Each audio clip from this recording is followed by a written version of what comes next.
Містяни ховаються у тіні від спеки, а працівники керуючої компанії «Місто для людей» ремонтують піддашки під'їздів по вулиці Мічурина. Працювати у таких умовах складно, та попереду ще багато справ. Здесь мы заканчиваем уже в этом районе ремонт козырьков входных в подъезды. Там была нарушена бетонная конструкция, гидроизоляция. Мы все это меняем. У нас где-то их в порядка 70.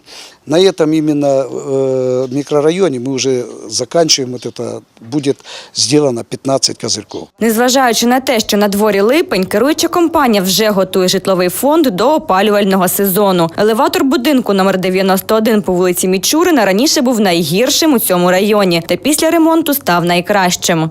Міський голова Малецкий Виталий Алексеевич каждую неделю проводит совещания, и мы отчитываемся на этих нарадах каждую неделю о проделанной работе. Вот этот узел, где мы сейчас находимся, уже сдан инспекции.